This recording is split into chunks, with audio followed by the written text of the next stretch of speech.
In this lab, we'll be separating silver, mercury 1, lead 2. These are all considered to be group 1 cations, and we will separate all of these three and identify if all of those three indeed have been separated. So we can see this flow chart on the next page. It's a summary of what's going to happen. So in the very beginning, you will add in hydrochloric acid. That will cause all of these guys to precipitate out, and you'll discard the supernatant. You'll put it in a waste. Then you'll heat it up. That will cause separation between the lead 2, and silver and mercury, which are still in their precipitation form.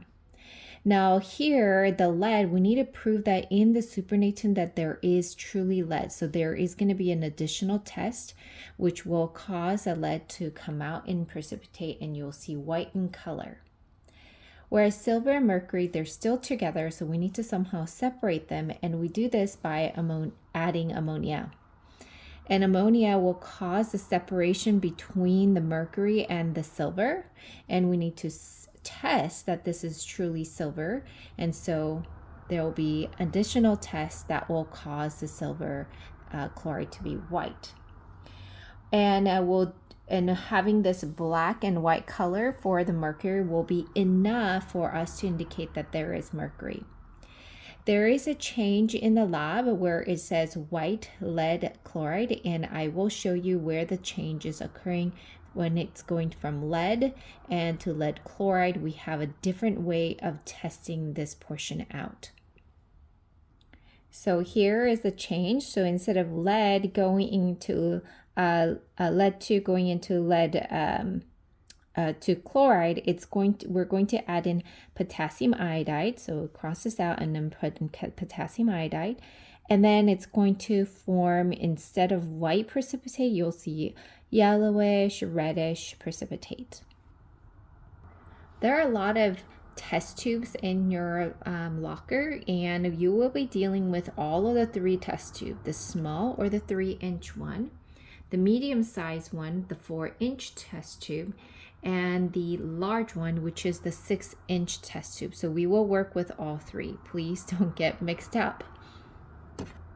So let's go ahead and do a summary of this lab. So in the beginning, you're going to set up this apparatus. This is a ring stand.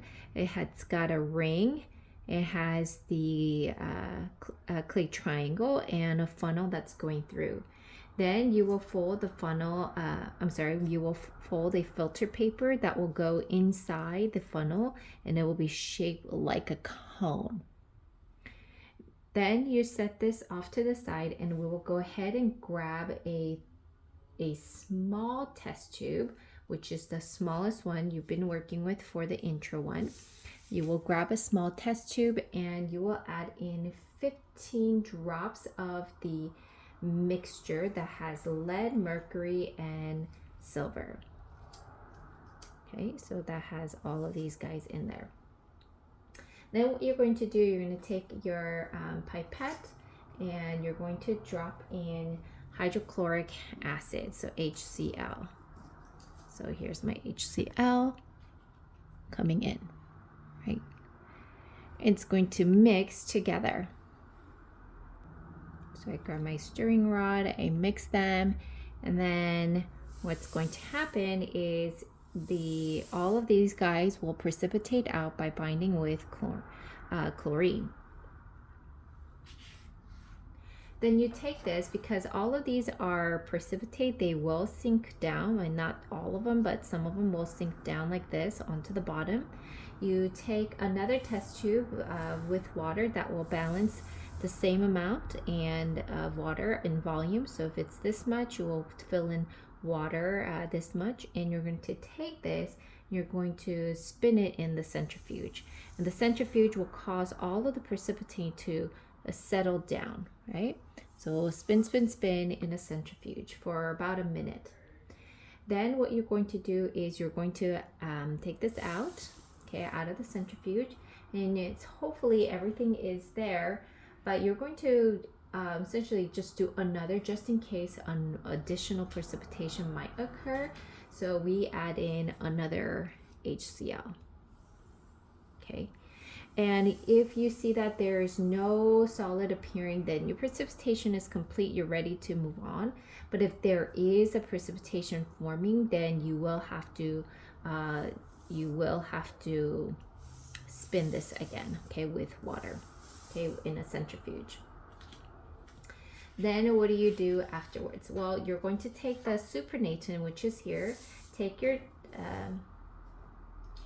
your pipette, and the supernatant gets taken up, but you leave the precipitate alone. And you will go ahead and grab your waste beaker and take the supernatant in the waste beaker and then put it inside the waste. Okay. And now you record what's in here, and then make sure you take your images, and then you'll be moving on to the next portion.